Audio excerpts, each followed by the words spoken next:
the first reason why that happened is because we're basically splitting one major project into many multiple subtopics.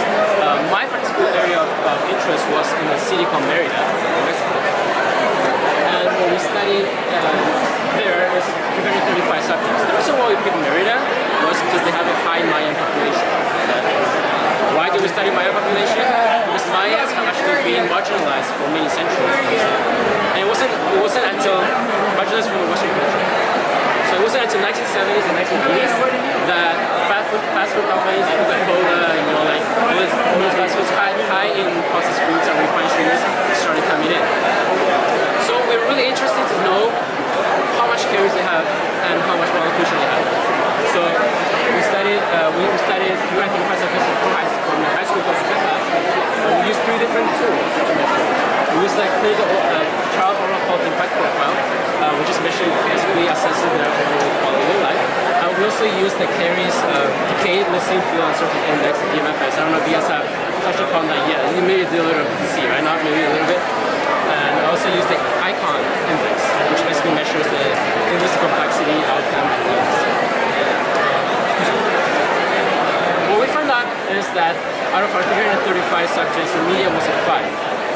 It also meant that 85% had experienced caries as of 2014.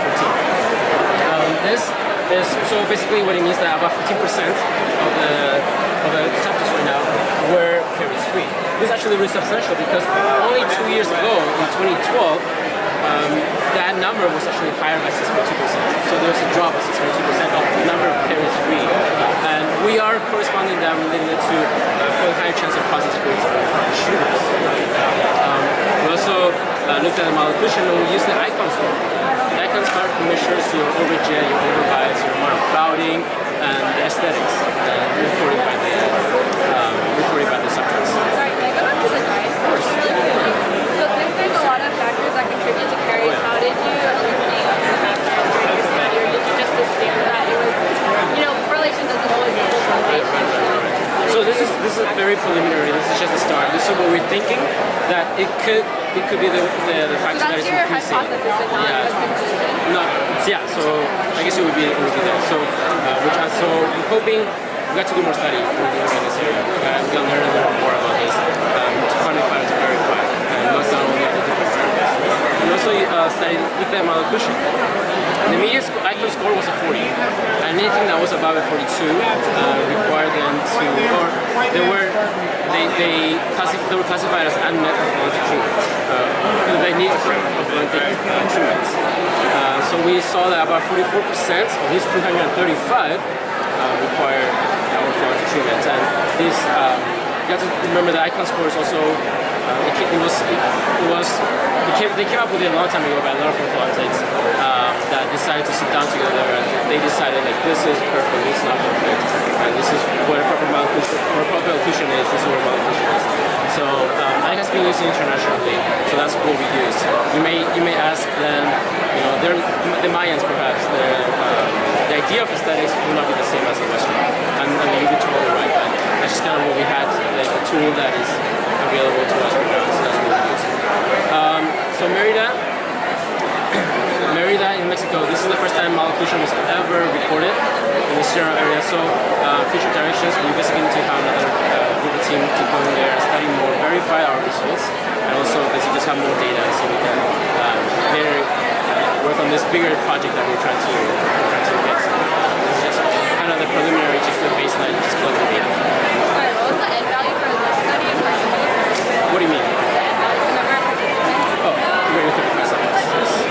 Question: are you guys seeing caries and malocclusion as a related incidence, or just totally separate? Just completely separate.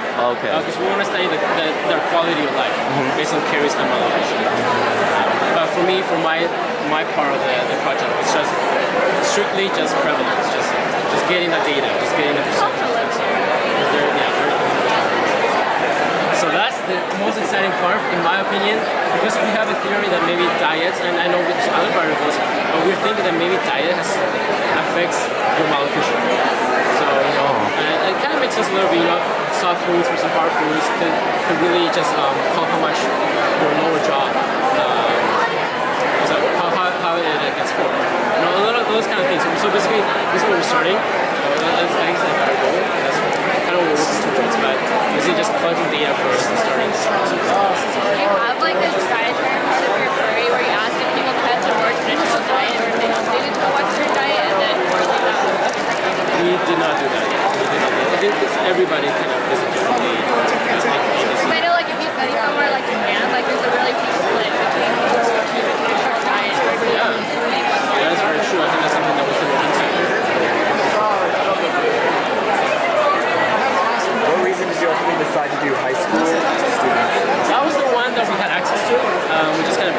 conference. Basically, one of the orthodontics, he went to a conference and met with somebody and just access to the school. So that's basically the reason why. It's really cool. It's really cool that we can do this because this high school has never hasn't had any research or any of these kind of things. So aside from that's not about my poster. It's really cool doing that for other organizations. So you get exposure, you empower them. They just feel like, oh, I'm part of something bigger.